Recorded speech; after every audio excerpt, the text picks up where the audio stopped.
নমস্কার, হাই নিউজে সকলকে স্বাগত। সঙ্গে রয়েছে আমি ঋতু। শুরু করছি দ্য ওয়ার্ল্ড টুডে। শুরুতেই দেখে নেব আজকের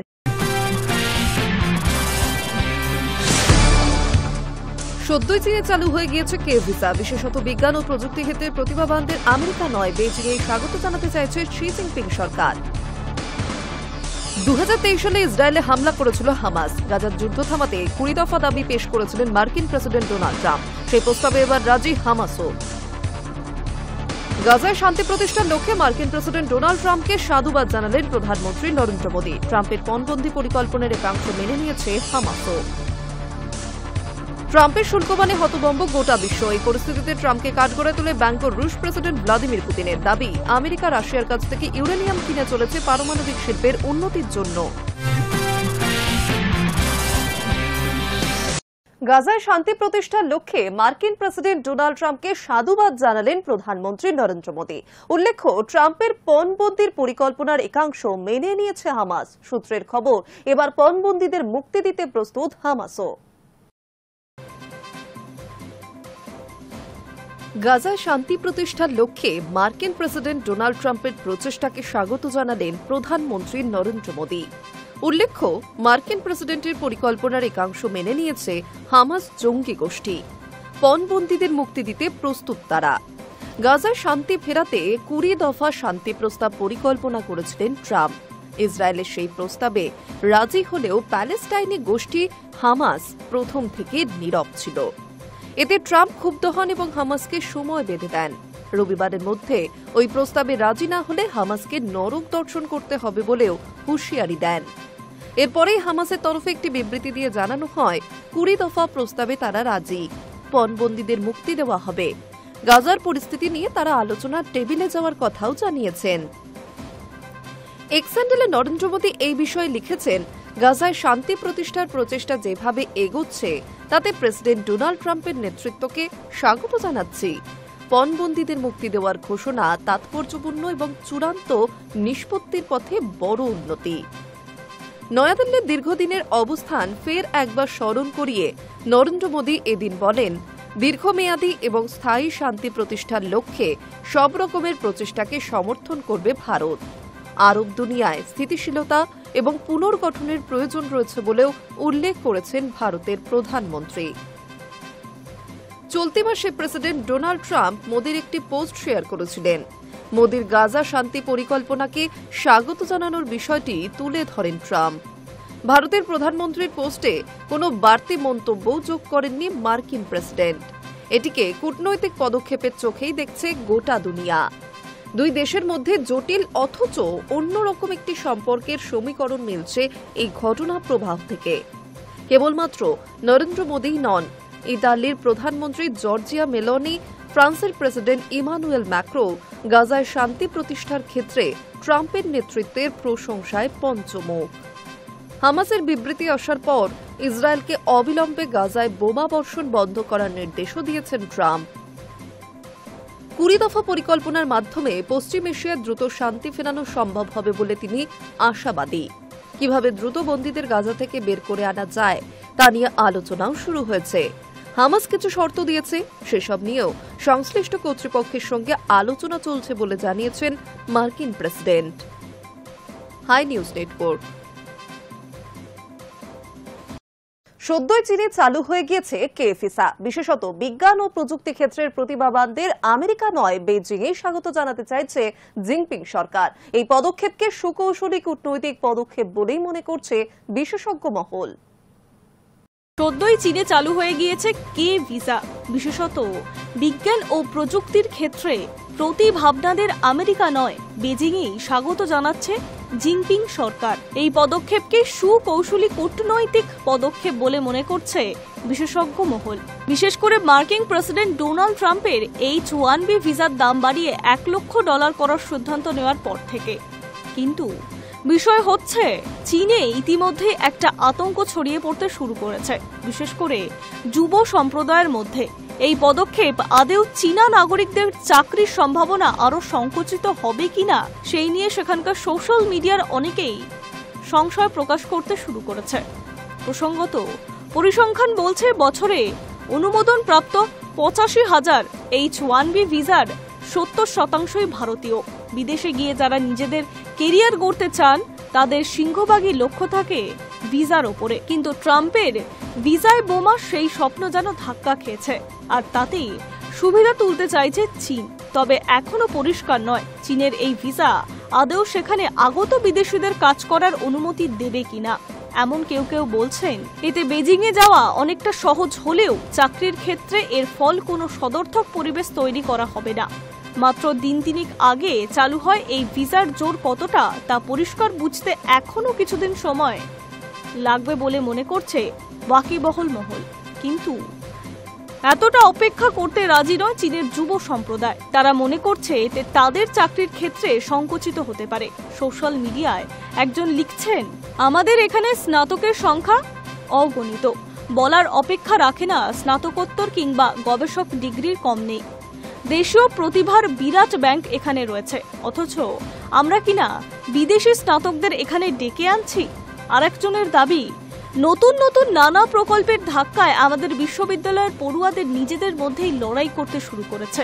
এমন নানা মন্তব্য থেকে পরিষ্কার মোটেই এই কে ভিসা নিয়ে উৎসাহিত নন চীনের সাধারণ জনতা, বরং একে তারা বিপদ বলে মনে করছে। Hi news network.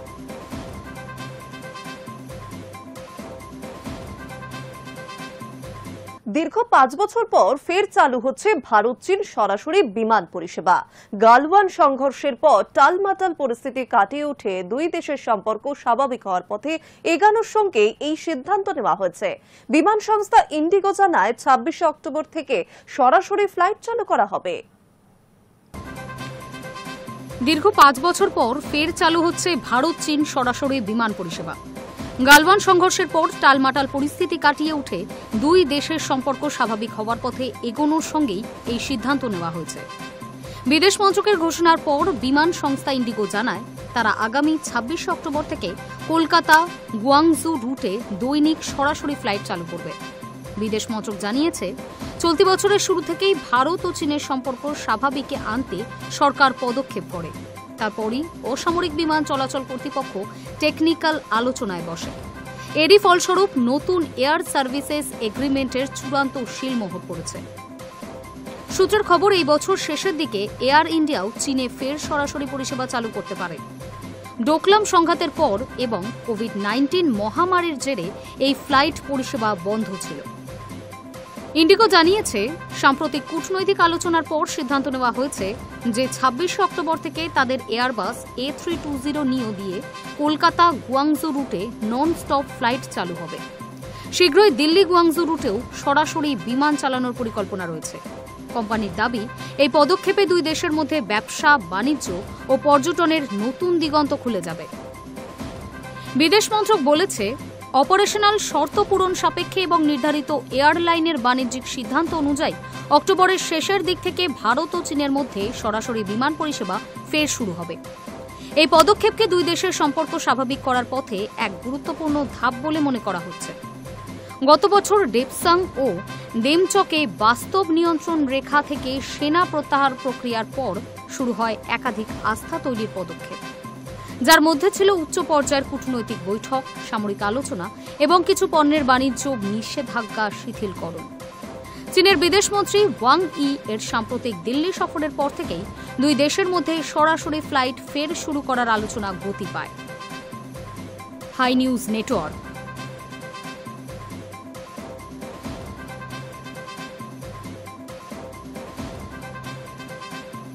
ভারত কোন রকম অপমান সহ্য করবে না। নয়াদিল্লির পাশে দাঁড়িয়ে আমেরিকাকে সাফ বার্তা দিলেন রুশ প্রেসিডেন্ট ভ্লাদিমির পুতিন। সেই সঙ্গে জানালেন অন্য কোন দেশের চাপে ভারত মাথা নোয়াবে না। ভারত কোন রকম অপমান সহ্য করবে না। নয়াদিল্লির পাশে দাঁড়িয়ে আমেরিকাকে সাফ বার্তা দিলেন রুশ প্রেসিডেন্ট ভ্লাদিমির পুতিন। সেই সঙ্গে জানালেন অন্য কোন দেশের চাপে ভারত মাথা নোয়াবে না। ভারত যেভাবে রাশিয়া থেকে তেল আমদানি করছে সেই পদক্ষেপেরও প্রশংসা করেছেন পুতিন। তার হুঁশিয়ারি, অতিমাত্রায় শুল্ক চাপালে আখেরে মার্কিন অর্থনীতি ক্ষতিগ্রস্ত হবে। বৃহস্পতিবার একটি সম্মেলনে ভারত সহ 140টি দেশের প্রতিনিধিদের সামনে বক্তব্য রাখছিলেন পুতিন। সেখানেই তিনি বলেন, ভারতের সঙ্গে আমাদের কোনোদিন সমস্যা বা অশান্তি ছিল না। আমি জানি ভারত অপমান সহ্য করবে না। বাইরে থেকে কোনো দেশের যতই চাপ আসুক না কেন মাথা নোয়াবে না ভারত। প্রধানমন্ত্রী নরেন্দ্র মোদীকে বন্ধু বলে সম্বোধন করে পুতিনের দাবি, যে পদক্ষেপে ভারত অপমানিত হবে এমন কোনো কাজ করবে না মোদী। রুশ তেল কেনা নিয়েও ভারতের পাশে দাঁড়িয়েছেন পুতিন। সম্মেলনে বক্তব্য রাখতে গিয়ে তিনি বলেন, ভারত যদি রাশিয়া থেকে তেল কেনা বন্ধ করে দেয় তাহলে 900 থেকে 1000 কোটি ডলারের লোকসান হবে ভারতের। সেই দেশের আমজনতা খুব ভালোভাবে লক্ষ্য করবেন যে নেতারা দেশের জন্য কি সিদ্ধান্ত নেন। দেশের অপমান হবে এমন কোনো সিদ্ধান্ত নেবে না ভারতের নেতারা। তবে মার্কিন শুল্কের কারণে ভারতের যা লোকসান হবে সেটা মিটিয়ে দিতে ভারত থেকে আরও বেশি পরিমাণ কৃষি পণ্য এবং ওষুধ কিনবে রাশিয়া। উল্লেখ্য, মার্কিন প্রেসিডেন্ট ডোনাল্ড ট্রাম্পের শুল্ক যুদ্ধের মাঝেই ডিসেম্বরে ভারতে আসছেন রুশ প্রেসিডেন্ট ভ্লাদিমির পুতিন। বৈঠক করবেন প্রধানমন্ত্রী নরেন্দ্র মোদীর সঙ্গে। বিশেষজ্ঞদের মতে মার্কিন প্রেসিডেন্টকে মোকাবিলার জন্য প্রাথমিকভাবে দুই বন্ধু কৌশলগত বিষয়গুলি নিয়ে আলোচনা করবেন। তার আগেই ভারতের পাশে দাঁড়িয়ে মুখ খুললেন পুতিন। High news network. 2023 সালে ইসরায়েলে হামলা করেছিল হামাস। এবার কি থামবে সেই সংঘাত? পরিস্থিতি সেদিকেই এগিয়ে গিয়েছে। গাজার যুদ্ধ থামাতে 20 দফা দাবি পেশ করেছিলেন মার্কিন প্রেসিডেন্ট ডোনাল্ড ট্রাম্প। সেই প্রস্তাবে এবার রাজি হয়েছে হামাস।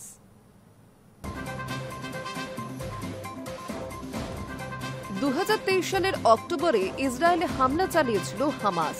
এরপরই প্যালেস্টাইনদের বিরুদ্ধে যুদ্ধে নামে তেল আভিভ। হামাসের বিরুদ্ধে সেই যুদ্ধে প্রাণ গিয়েছে শিশু, নারী সহ হাজার হাজার সাধারণ মানুষের। পাশাপাশি দুর্ভিক্ষের কবলে পড়ে জীবিতদের প্রাণও ওষ্ঠাগত হয়ে গিয়েছে ধ্বংসস্তূপ হয়ে ওঠা গাজায়। এবার কি থামবে সেই সংঘাত? পরিস্থিতি সেদিকেই এগিয়ে গিয়েছে। গাজায় যুদ্ধ থামাতে 20 দফা প্রস্তাব পেশ করেছিলেন মার্কিন প্রেসিডেন্ট ডোনাল্ড ট্রাম্প। ইসরায়েল তাতে রাজি হয়ে গেলেও হামাস নীরবই ছিল। কিন্তু শুক্রবার তাদের চরম সময়সীমা বেঁধে দেন মার্কিন প্রেসিডেন্ট। হুঁশিয়ারি দেন, রবিবার 6টার মধ্যে শান্তি চুক্তিতে স্বাক্ষর করতে হবে জঙ্গি গোষ্ঠীকে, না হলে নরক নেমে আসবে। অবশেষে হামাস জানিয়ে দিল তারাও শান্তি প্রস্তাবে রাজি। সমস্ত ইসরায়েলি পণবন্দী এবং মৃত পণবন্দীদের দেহ ফেরাবার প্রতিশ্রুতি দিয়েছে তারা। ফলে দীর্ঘমেয়াদী সংঘাত শেষে গাজায় যুদ্ধের সমাপ্তি এখন সময়ের অপেক্ষা, এমনটা বলাই যেতে পারে। প্রসঙ্গত, কয়েকদিন আগে গাজার যুদ্ধ থামানো নিয়ে ট্রাম্পের সঙ্গে বিশেষ বৈঠকে বসেন ইসরায়েলের প্রধানমন্ত্রী বেঞ্জামিন নেতানিয়াহু। এরপরেই হোয়াইট হাউসের তরফ থেকে 20 দফা পরিকল্পনা প্রকাশ করা হয়। অবিলম্বে সংঘর্ষ বিরতি থেকে শুরু করে গাজায় নতুন সরকার গঠন একাধিক প্রস্তাব পেশ করেন মার্কিন প্রেসিডেন্ট। প্রস্তাবে বলা হয়েছে, গাজাকে পুরোপুরি সন্ত্রাসবাদীদের কবল থেকে মুক্ত করে একেবারে নতুনভাবে গড়ে তোলা হবে। যদি ইসরায়েল এবং হামাস দুপক্ষই এই প্রস্তাব মেনে নেয় তাহলে সঙ্গে সঙ্গে সংঘর্ষ বিরতি হবে। 72 ঘন্টার মধ্যে জীবিত এবং মৃত পণবন্দীদের ফেরাতে হবে। ইসরায়েলও সমস্ত বন্দীদের মুক্তি দেবে। তারপরে গাজার জন্য বিপুল ত্রাণ পাঠানো হবে। রাষ্ট্রসংঘ এবং রেড ক্রসের তত্ত্বাবধানেই হবে এই সমস্ত কর্মসূচি। এই প্রস্তাবে অবশেষে সম্মত হয়েছে হামাস। এরপরই প্রধানমন্ত্রী নরেন্দ্র মোদী এক্স হ্যান্ডেলে ট্রাম্পের প্রচেষ্টার প্রশংসাও করেন। Hi news network.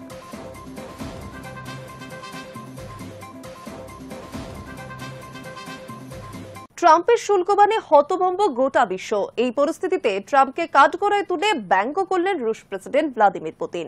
দাবি করলেন, আমেরিকা রাশিয়ার কাছ থেকে ইউরেনিয়াম কিনে চলেছে পারমাণবিক শিল্পের উন্নতির জন্য, অথচ ভারতকে তারা চাপ দিচ্ছে মস্কোর থেকে জ্বালানি না কেনার জন্য।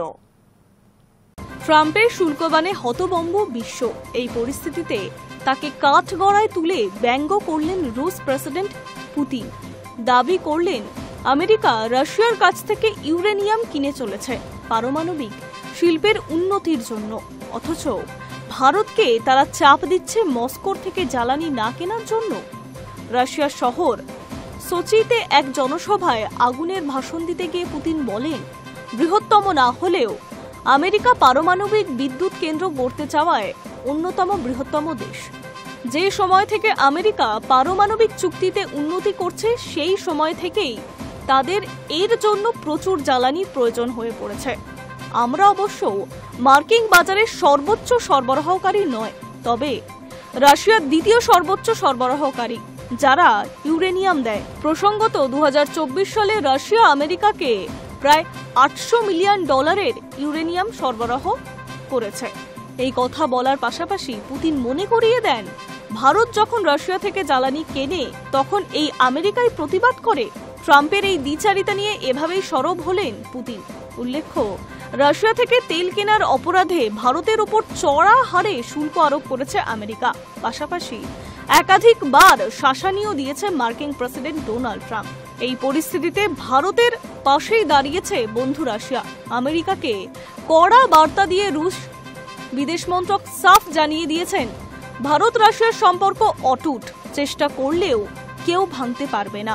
গত মাসে তারা জানিয়েছে, বহিরাগত হুমকি এবং সমালোচনার মুখে পড়লেও ভারত সর্বদা রাশিয়ার প্রতি প্রতিশ্রুতিবদ্ধ থাকবে। সত্যি বলতে অন্য কিছু কল্পনা করা কঠিন। দুই দেশের দীর্ঘস্থায়ী বন্ধুত্বের চেতনা এবং ঐতিহ্যকে সম্মান করে নয়াদিল্লি মহাকাশ অভিযান, পারমাণবিক শক্তি, তেল অনুসন্ধান, সামরিক এবং অসামরিক সহ বিভিন্ন গুরুত্বপূর্ণ ক্ষেত্রে বর্তমানে ভারত এবং রাশিয়া যৌথভাবে কাজ করছে। Hi news network.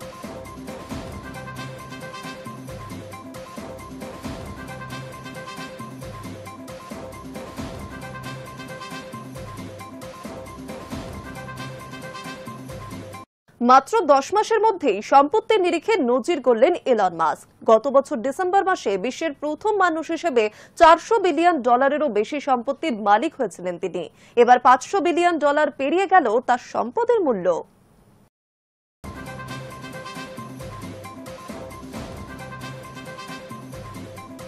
মাত্র 10 মাসের মধ্যেই সম্পত্তি নিরিখে নজির গড়লেন ইলন মাস্ক।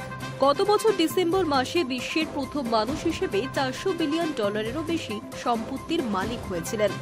এবার $500 বিলিয়ন পেরিয়ে গেল তার সম্পদের মূল্য। বিশ্লেষকদের মতে খুব দ্রুতই $1000 বিলিয়ন পেরোতে চলেছেন মাস্ক। পৃথিবীর একমাত্র ব্যক্তি হিসেবেই নজির করা এখন স্রেফ সময়ের অপেক্ষা। আমেরিকা নির্বাচনে ডোনাল্ড ট্রাম্প জেতায় ব্যবসায়িক ক্ষেত্রে বিরাট সুবিধা পেয়েছে টেসলা কর্তা, আর সেই কারণেই তার সম্পদের পরিমাণ বেড়ে $400 বিলিয়ন পৌঁছেছে, এমনটাই মনে করত বিশ্লেষক মহল। কিন্তু ট্রাম্পকে ছাড়াও ব্যবসায় বিরাট লাভ করতে পারেন তিনি, সেই বিষয়টি চোখে আঙুল দিয়ে দেখিয়ে দিয়েছেন মাস্ক। চলতি বছরেই ট্রাম্প সরকারের ডিপার্টমেন্ট অফ গভর্নমেন্ট এফিসিয়েন্সির প্রধান পদ থেকে সরে দাঁড়িয়েছেন টেসলা কর্তা। তা সত্ত্বেও তার সম্পত্তির পরিমাণ লাফিয়ে বেড়েছে। মাসখানেক আগে অবশ্য কয়েক ঘন্টার জন্য বিশ্বের ধনীতম ব্যক্তির শিরোপা মাস্কের হাতছাড়া হয়ে যায়।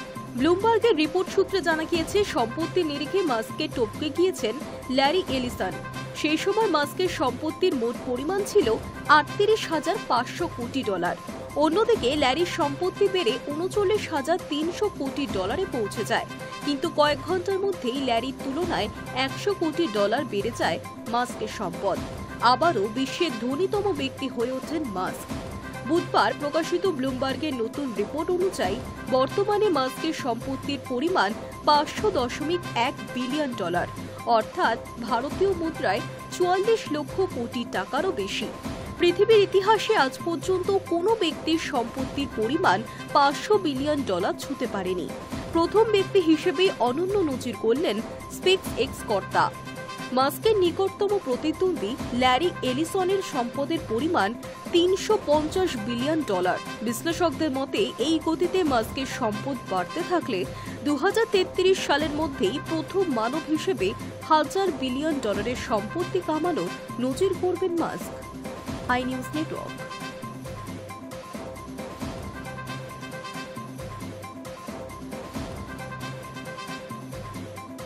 বিগত 4 দিন ধরে গণবিক্ষোভে উত্তাল পাক অধিকৃত কাশ্মীর। আন্দোলনকারীদের দমন করতে নৃশংস অত্যাচারের পাশাপাশি নির্বিচারে গুলি চালাচ্ছে পাক সেনা। এই পরিস্থিতিতে ফের ফুঁসে উঠলেন নীলম ভ্যালি পাবলিক অ্যাকশন কমিটির মুখপাত্র তথা অধিকৃত কাশ্মীরের বিক্ষুব্ধ নেতা শওকত নওয়াজ মীর। বিগত 4 দিন ধরে গণবিক্ষোভে উত্তাল পাক অধিকৃত কাশ্মীর। আন্দোলনকারীদের দমন করতে নৃশংস অত্যাচারের পাশাপাশি নির্বিচারে গুলি চালাচ্ছে পাক সেনারা। এই পরিস্থিতিতে ফের ফুঁসে উঠলেন নীলম ভ্যালি পাবলিক অ্যাকশন কমিটির মুখপাত্র তথা অধিকৃত কাশ্মীরের বিক্ষুব্ধ নেতা শওকত নওয়াজ মীর। আজ এখানেই শেষ করছি দ্য ওয়ার্ল্ড টুডে। আরো অন্যান্য খবরের জন্য নজর রাখুন হাই নিউজে। নির্ভীক নিরপেক্ষ।